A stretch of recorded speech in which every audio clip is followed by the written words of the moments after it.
Welcome to the Confidence in Christ podcast. I'm Kayla, and I'm here to offer you the opportunity to grow in your confidence of the Lord. Through interviews with friends, simple and practical scripture application to your life, and some good old-fashioned tough love at times, you will be more equipped to have an intimate relationship with Jesus Christ after hanging out here with us. I'm a woman just like you who loves the Lord with all of my heart and is doing my best to follow His will for my life. Meeting you here weekly and passing on the knowledge He has given me is part of what that looks like. I am so honored that you're here, and I can't wait to help you get to know God in new and exciting ways through the podcast. Hello, friends, and thank you so much for joining me this week. I am just thrilled to introduce you to my guest this week. Her name is Angela Correll, and she is the author of Restored in Tuscany, a true story of facing loss, finding beauty, and moving forward with hope. And it's going to be releasing here really soon, the beginning of March. And it is just such a wonderful story. I was able to get my hands on it early, and oh my goodness, it was such a blessing to my life. Angela is also the author of Grounded, Guarded, and Granted, a trilogy of novels that became Amazon bestsellers and have actually been adapted to stage for sold-out audiences at the Pioneer Playhouse. It's Kentucky's oldest outdoor theater. The novels and her memoir each include settings in both Kentucky and Italy. Oh my goodness, you're going to want to just book tickets to Tuscany as soon as you're done reading this book, just FYI. But her and her husband have been traveling to Italy for nearly 25 years, but recently made a second home in a small, beautiful hilltop village that she talks all about in this new book. And it's such a wonderful story. If you have faced challenges or just changes in your life, no matter what your age is, this book is just a beautiful story of how you can do that and do that with Christ. And even when tragedy hits, how to handle that with grace and just the mercy of Jesus. So I am, again, just so excited to introduce you to Angela. So let's dive right in. Thank you so much for joining me, Angela. This is going to be a wonderful conversation. I am so happy to be here, Kayla. Looking forward to it. This is going to be great. Okay, so I always start off with what your go-to book of the Bible is. What do you go to? Well, I love that question because it does make me think about several books that are important to me, but I think my favorite is Esther because it features a really a young woman who is facing fears, really very human and vulnerable, but yet just through God's help pulls off this amazing feat to save her people. Yeah. But the other thing I love about Esther is that it's the one book in the Bible that where God's hand is all over it, obviously, but He's never mentioned by name. Yes. And I just kind of love that because it just shows His sovereignty and just the timing of everything. As a writer, I love the ticking clock and the conflict that's present in Esther. So just so many things. I think it really is my favorite. Oh, it's such a wonderful book. I studied that with my Bible study ladies a couple of years ago, and oh my goodness, it was just every week I was like, you guys are never going to believe what happened. It's just the drama of it all and the fact that it's a true story. It's just, yes, God's amazing. It's rich. There's so many rich different themes in there that you could pull out. It is just a rich book. Yeah. Oh, well, good. I think you're the first to say Esther, so that's exciting. Really? I keep a running tab in my head, and I think that's the first Esther. So how fun. Yeah. Can you tell us just about yourself, about what you do, all that sort of stuff? Sure, I'd be glad to. Well, I live in Kentucky, central Kentucky, and I'm married. We just celebrated a 25th wedding anniversary. Oh, wonderful. And yeah, no, that was really kind of fun. I was born and bred here in Kentucky. Family came in with the pioneers and just have been really raised in farming families my whole life. although my parents actually moved off the farm, so I grew up in town. I was the town cousin, but I always loved the farm and loved everything about that. And just went to college and then got a master's degree in library science. I've always loved books and reading. And then after getting my master's degree, got a job working for the state librarians in all 50 states. Oh, wow. So through that was able to travel all over the US, which I loved. I love to travel. It's another passion. And I think I've been in all 50 states except for I think I'm missing five or six. Oh, wow. But that was wonderful experience, great training. And then when I was about 31, I was introduced to my future husband on a blind date, Oh, and he had been married before he his wife left, and but he had this beautiful three teenagers. And so I was able to walk into a situation and just become an immediate mom, which was fun for me. I mean, their mother was very active and present and loving. And yeah. so I wasn't taking her place, but I got to be an ancillary parent, which was really fun. And so I don't know. I kind of now I have five grandchildren because I got a little bit of a head start on Yeah. that. And so that's been a really, really big blessing in my life. My husband is wonderful and he loves to travel, he loves to read, he loves history. So we have a lot in common and Yeah. truly feel like God brought us together at an amazing time for both of us. And so through that process, I moved back to the farm or moved to a farm, a new farm. But for me, it was like coming home because I had Yeah. spent the first 4 years of my life on a farm and then returned to that. So it was really fun, but also kind of culture shock because I lived in Lexington for about 10 years, and it's not a huge city, but it's a big city. Yeah. And I'd also traveled a lot. So I think for me, it was kind of a wonderful coming home experience, but also a bit of a trade-off because when you live in the city, you have access to shopping and restaurants, and all of a sudden you're in this countryside where everything's so quiet and calm, and people are much more neighborly and also know everything that's going on with everybody else. Yep. So that took a little getting used to, but really through that process, I decided I wanted to write Hmm. and actually wrote my three fiction books really about that experience of coming back to the farm and fictionally set a granddaughter and a grandmother and how they learn to relate to each other from different generations. And it definitely is a coming home story, a little humor, romance, and mystery. So that set me on a path to learn to write. And through also that same kind of time period, my husband and I both were in this tiny town. We lived just outside, but the county seat 2 miles away had been a bit like most small towns left behind with everything moving out to the bypass. And so all of these beautiful old Mm. buildings were empty. So we started chipping away at renovating houses, renovating buildings. And then I started, we both together started dreaming about a gifting store. So where we did goat milk soap and made some kind of gifting baskets. Oh, And then cool. we did guest houses. We have an inn. And so anyway, all that's evolved over 20 something years now. We have an inn, 23-room inn, two restaurants, a spa, a soap store. So all of that kind of along with my writing career has really taken up a lot of my time the last 20 years. So that sort of brings us up to today and then Yeah. sets us up for the next adventure. Yes. Oh my goodness. What a fun life. Like, Yeah, that's just like all the different ways. I love seeing how God changes us and changes our situations over the years and how it sets us up for what He's got for us right now. And it doesn't always make sense as we walk through it, but when we look back, it's just such a beautiful tapestry of how He was working in our lives. And exactly. your new book. Oh my goodness. I'm so excited about it. And when this airs, the book isn't out quite yet, but I am sure we can pre-order it.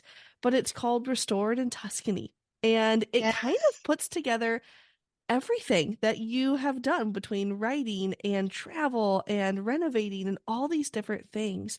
And it is a Yes. true adventure. It's so neat. Can you kind of tell us where that began or how we now have this book that's called Restored in Tuscany? Yes, exactly. It certainly has been an adventure, but it really started with the second fiction book. So I was working on the second book, and it took me 10 years. I didn't go into all that, but it took me 10 years to write the first book because I spent a lot of time learning how to write fiction, even though I had done a lot of nonfiction writing in my former job. Took a lot of time, like started writing, then stopped and just realized I needed to take lots of classes and workshops and things. So anyway, when I got to the second book, I was sort of, and then I threw everything into, marketing the first book and just saying yes to everything as, we all try to do, give it the best shot. Well, by the time the second book needed to be written, I was really tired, and also we had lost our son-in-law the year before, kind of suddenly. Mm, He had had an illness diagnosed. It was sort of a chronic thing that could be managed. It was a type of cancer, and all of a sudden he just got sick and died. And so, just mm, grieving for him, and then our daughter and the two little kids that were 2.5 and 5. So I think going into that second book, I just was, bone dry, honestly. yeah. And I wanted, I wanted to give the story a good place to set part of it. And part of what in the story, there's a little bit of a World War II subplot. So I wanted to go to Italy to kind of flesh that out because I felt it was important to um, bring readers into that place. And Yeah. I also wanted to even, like, I actually imagined that my character would live in this small Tuscan village and that he would walk to the store, he would walk to, you know, the local bar, which in Italy is actually a coffee shop, basically. And so, you know, I wanted to figure out what would his life look like in this small village. And Hmm. but I didn't even know if it existed. So I went online and found an apartment, which then took us there for 2 weeks so I could write. And Kayla, we just fell in love with this village. The people Mm, there were amazing. There was a sense of community that I just was hungry for. Because even though we're in a small town, we live on a farm, and sometimes you just don't really see your neighbors. You have to yeah. be intentional about seeing people. And so I think I just was hungry for that community. And the weather was so beautiful. It was hot, it was dry, and I just love that dry heat, feels kind of healing. And I don't know, the whole thing just kind of came together. And we left, and I thought, I've got to get back here. I have to get back here. So a year later, we go back. A year later, we go back. And about a few years into it, finally we look at each other and say, maybe we should plant some roots and find something small. And so we started looking around and basically thought we had found a place that we could just move right into that would be low maintenance and maybe a future project down the road. I had no interest in doing a renovation. We did that all the time in Yeah. Kentucky and didn't want to tackle it overseas. Yeah. But as the story goes, of course, we could not move right in. We got keys to the house and realized it needed total renovation after we had somebody come and look at it.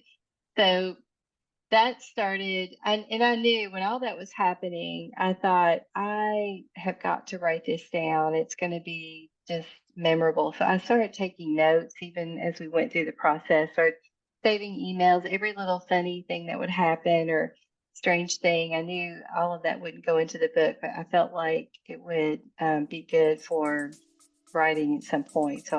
So I did, and that's now what we have.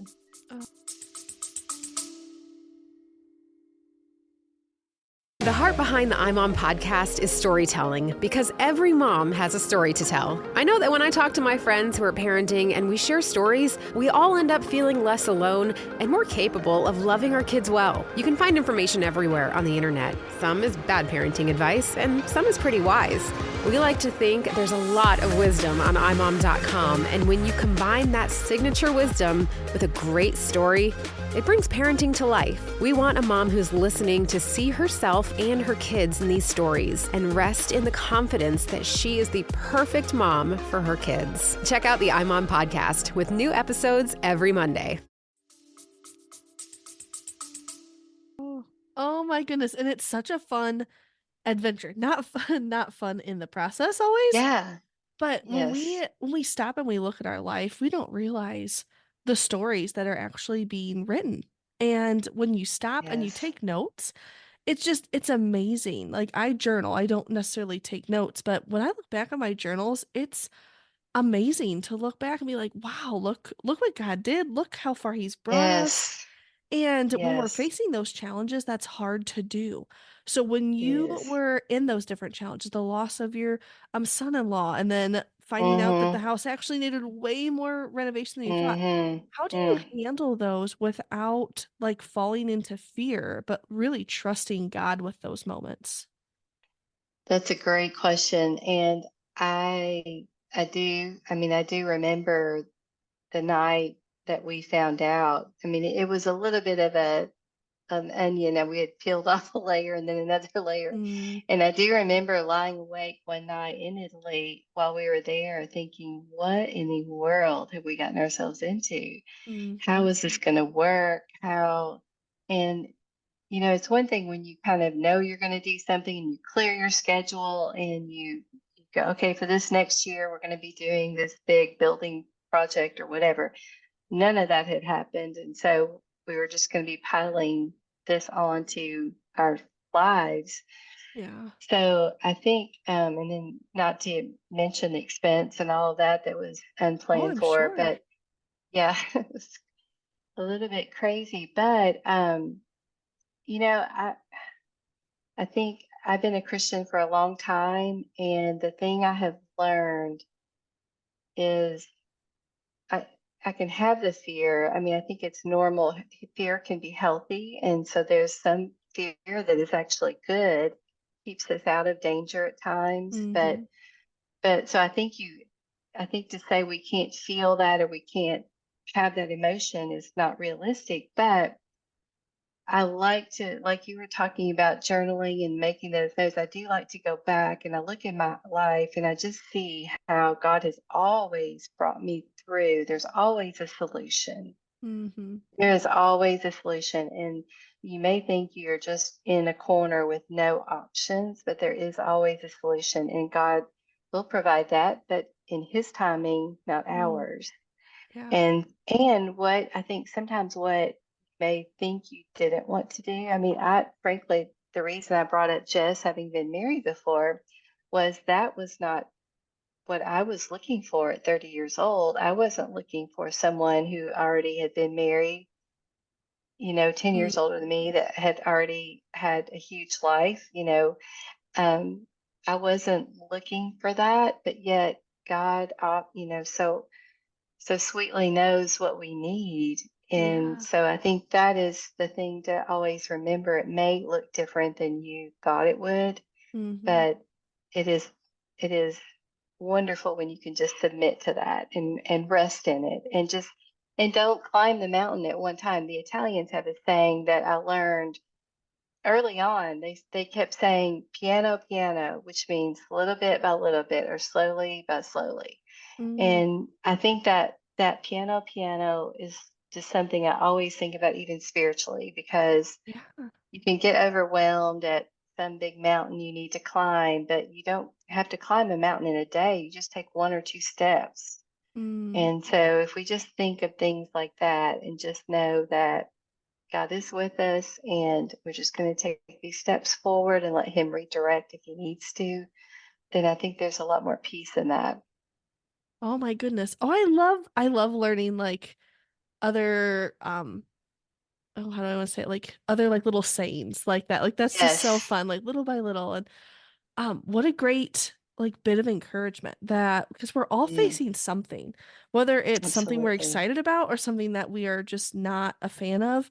If we take it little bit by little bit and we trust God with just that next step, not all of it. I mean, we need to trust him with all of them, but Right. looking at it all at once Yes. is really scary and we feel that fear. But when we look Mm-hmm. at it bit by bit, it's so much easier to process for our human brains. But then we also Yes. have something like tangible, I feel like, that we can be like, okay, this is the step I had to take today. It got done and God was faithful in it. Let's celebrate Mm-hmm. that. Like taking the Yes. opportunity to celebrate those little things that, yeah, we might not have reached the top of the mountain yet, but man, we took a couple steps and look how far we've come. Yes, I love that. There's actually a scene in an old movie. Not ter well, I was young when it came out, but there it's called Raiders of the Lost Ark. It's a Temple of Doom. I don't know Oh if yeah. you've seen it. Yeah. It's pretty popular, but there's a scene, I think it's a Temple of Doom, but anyway, there's a scene in there that to me is so much about faith and about this exact conversation where he is faced with a goal. He has to get across this chasm, Mm, and there's no bridge, there's nothing. He just looks down, it's just this big chasm in the ground and certain death. And yet he realizes that he has to take a step and he yeah. has to step into it and trust that something is going to appear underneath. And he does. And then as he walks, the bridge appears underneath his feet. And I Mm, think that is such a visual reminder of how faith is and how it yeah. works out in our daily lives. The first step's the hardest, Mm, oftentimes, because you think, is there really going to be something there to hold me up?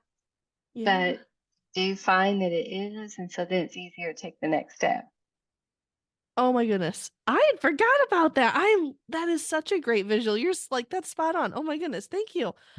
Because you're right. Like we might not be able to see where the next step's gonna take place, but when we take No. that first step and we get over that initial like, oh, like take that big breath and go, like we're like, oh, here we go. Look at what God's doing. And again, Yes. it 9 times out of 10, it doesn't make any sense along the way. But we're like, well, this is faith. This is walking step by Hmm. step with Jesus as we take on whatever our day is happening or our year, whatever it looks like. This will actually air here at the beginning of 2024. And the kind of focus for this first month is just how do we Mm, trust God with our year? Because I feel like everybody makes those New Year's resolutions and like, what are my goals for the year? What is this? And sometimes we just have to surrender that to God and not have our own goals, but have His goals. How do you look at that? Not just for a year, but maybe as you hmm. look or just your next adventure. Like, how do you just surrender that to Him and trust Him with it? Mm. Yes.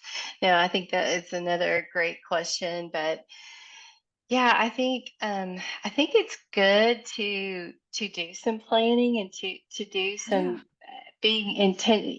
For me, it's not so much about setting goals as it is about living intentionally. Mm, And I feel like the I've not always been very successful with goals, just to be honest. And but yet at the same time, I think I feel like I tend to set too many and make them too big, and then it just almost is a recipe for disaster. But mm, I think the whole thing is just daily intentionality. And my husband and I, we actually sit down in early January and we go through a little planning document we developed like 20, well, really at the beginning of our marriage. And we kind of go through our personal goals, our goals as a couple, just things we want, to do with the kids, grandkids, family members, and any spiritual goals that we have as far as like books, devotional we want to read, or I don't know, just our health and fitness. I mean, everything. We try to kind of go through all of that.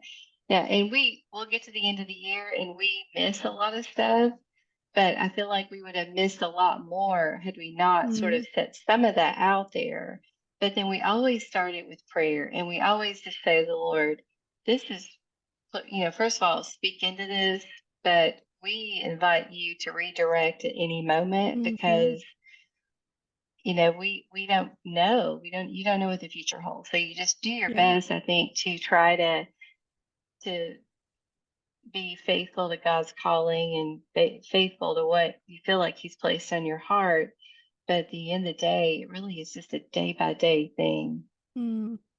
I love that intentionality because you're right. Like I we don't set goals, but we will say like, oh, like this is kind of what we feel is going to happen this year. Hmm. And how can we be intentional about making that happen or watch like doing the Hmm. steps that are required for God to be able to keep moving because he's called us Hmm. to things. And if I'm not willing to take that first step of faith, like he's not going to be able to keep doing what he has planned. So how can I Yes. do that and be intentional about it, but also be intentional about like living in the moment with my family and you're right, just like writing things down, seeing them, but not holding on to them so tightly that if they don't happen, Yes. like we're Hmm. completely distraught and upset. Yes. Holding them loosely Loosely. so the Lord can do Hmm. what he wants. He can take them, he can leave them, he can do whatever he wants with them, Yes. but just holding the future loosely, but trusting that like Hmm. God's gonna leave what he has planned. And I think that's so Mm. hard, but once you grasp that, it makes the year way less daunting. Oh, yes. I think you're so right. I think holding it loosely is just a wonderful way to express that. Mm. Well, do you have any other encouragement for those that are maybe facing something and they're like, yeah, but I really want to hold on to it tightly, or like this year I have so many like big goals, or just any encouragement for that person that's like, Mm. I just don't know. I don't know how I can trust God fully with my year. Hmm. Well, I think again, when you look at the whole year, it's like a big mountain to get over. And I think it kind of goes back with, okay, what I would challenge you to do is if that feels daunting, just to hand over the whole year, Hmm. then hand over tomorrow, Yeah. hand over next week even or something. And just I think that the more you do that, or at least I will say in my experience, the more I've done that, the more I've found that there's less spinning in my wheels and there's more Mm, traction and it's better traction, it's better direction. yeah. Um, and I'll just be honest and authentic because I had one of those mornings today. I just got home from Italy yesterday. Oh my And goodness. Welcome back. yes, I know. We had and it was kind of a crazy. Our daughter got married there, which is a sweet, just simple ceremony, just in our village. I mean, it was very simple. It wasn't big fancy wedding or anything, with just family. But I was coming home and got stuck in JFK, the rain, all the wind Mm, that was happening a couple days ago. I had to spend the night in a hotel, so I didn't get home until yesterday. So I had all these plans this week. I thought, well, I really need Wednesday to get some stuff done and some things today. And of course, yesterday kind of got shot. And then this morning, it seems like every single thing I went to do just was not going to happen. It's little things hmm. like you try to log into an account and it's like acts like it's never seen you before, doesn't recognize your email. It's like, really? Been like a customer for 15 years. But anyway, it just everything I went to do, it was just not going to happen. And I just literally, right before this podcast, I just sat there and kind of went, okay, God, this is your day. Whatever you want to happen today, it's fine. It's really Mm, okay. I'm just going to go with it because maybe all of that planning wasn't supposed to be anyhow. So yeah. I don't know. I mean, it's a day by day thing, and I can sit here and tell everybody else what to do, but I have the same struggle. So, Mm. I think that's best though, when we talk from our authentic place where we are and just be real. And that's one thing that I hmm. am always trying to do here on the podcast. Like, hey, like we struggle with this. This is, we do not have it Yes, all figured out, but this is how no, we have taken the little by little steps to see progress. And that's what yes, we share is just how we connect with God and how we trust Him and how we have confidence in Him each and every day, even though we face the day where our logins just don't work. Like, been yes. there. I feel that to my core. Oh my goodness. Oh, so thank you. I appreciate you sharing that because it's when people listen to podcasts, they're like, oh, like they have it all put together. Oh my goodness, no. Mm-mm. We just happened No, we happened to get home in time so we could chat today. So like here we are. exactly. here we are. Exactly. Oh my goodness. Well, I Yeah. have had so much fun. Do you want to give us a little bit of info on like where to get the book? I'll post all the links and all the ways to connect with you in Yes. the show notes, but some people like to hear it like with their ears. So what you Yes. got for like the book and connecting with Yeah, you? sure. We'd love it. Well, of course, I've got an Instagram page. It's Angela Correll. I've got a Facebook page. So as far as connecting, I have a website, angelacorrell.com.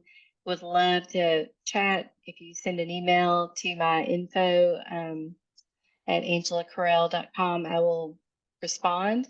And hopefully, I don't know how soon, but hopefully quickly. And love to hear from people, especially after they've read the book. And then also the book is going to be available. It's actually available for pre-order right now. Awesome. It is on Amazon. It's on Barnes and Noble. It's on, I think, Books a Million, Christian Booksellers or Christian Books Online. It's pretty much anywhere. And then it will be available, of course, in hardback, in the ebook version, and also Audible, because Oh, I'm wonderful. actually, yeah, I'm excited about that. I actually read it, so that was the first time I've Oh, ever cool. done the narration. So I resisted it, but I felt like I needed to read my own story, so I did do it, and it was a fun process. So that's going to be out there as well. So just look forward to hearing back from everybody, and Oh, hope everybody wonderful. enjoys it. Oh my goodness. Well, I got spoiled and I got it early and I'm already halfway through it and just absolutely loving it. And it's available in March, correct? Yes, March Okay. 5th, it will Okay. be officially available. And I kind of suspect that if you pre-order it, you probably will get it a few days early. I think sometimes they go ahead and Yeah. send that out maybe at the end of February, but Oh, March 5th, awesome. that's the day. And my birthday's March 10th. So what a birthday gift. Oh, that's so perfect. And pre-ordering it is Yeah, always the best because then you know you've it got it. is. Amazon's ahead of the game and they're already printing extra. So that's the way to go. But man, That's the way to go. And one note on that, on the pre-order, if you do, you can go to my website and there's a section under the Restored in Tuscany tab, and you can put in your pre-order number and get a book club guide with tips, recipes, all Oh, kinds of stuff. If you awesome. want to have some friends over and talk about the book, that's a free guide. It's beautifully photographed. It's a nice digital guide. And then also we're doing some giveaways on Instagram and Facebook, so you can qualify for those as well. Oh my word. Well, I'm gonna have to go over and check those out. That's Please so do. exciting. Oh my goodness. Well, thank you again so much, Angela. This has been such a pleasure. And just for us just to dive in, not only about the new book and about Tuscany, and now we all want to travel to Italy, but like how we can handle the challenges that we face every single day, just little by little with Jesus, trusting him and just loosely holding our plans. So thank you so, Yes. so much for just chatting with me about that today. Thank you, Kayla. It's been such a pleasure. I'm so happy to meet you and get to know you, and look forward Yes. to listening to more of your podcast. Oh, well, thank you so much. I can't wait to read more of your books. This is like just sparked my interest. So thank you again. What a wonderful conversation with Angela. I was so blessed by her words and just her encouragement. I think one of my favorite moments was when she talked about the Italian phrase, the piano piano, little by little, bit by bit, just taking things as they come, not taking giant bites and being overwhelmed, but just allowing ourselves to see things just a little bit by a little bit. And that is a great way to approach anything, overwhelming things in our lives, the everyday parts of life, and just enjoying the presence of the Lord in those. Just laying things at his feet, holding them very loosely in our hands. That way, when things change, we're not as devastated. We can be like, all right, this is the Lord's plan. We can trust him and move forward with this and know that whatever he has planned ahead is going to be good for us because he only has good and wonderful plans for us that are going to bring him glory and us good. This conversation and this book that she is releasing into the world is going to help you see things from a different perspective. It's just such a blessing. The book is Restored in Tuscany. Make sure you head to the show notes, grab that. You can pre-order it now. If you're listening to this after March, you can just go flat out order it, but right now you can pre-order it. And it's gonna bless you. I just know it is. I cried, I laughed, I was so enthralled with every single page. So make sure you guys go and get the book. Thank you again for just joining me this season, for allowing me the space to chat with you guys. I have got such a great lineup. This including is just so wonderful to be able to share these guests with you guys that have just different topics. This season I was planning on doing specific topics, but the Lord gave me all of these wonderful guests with random topics, and I thought, you know what?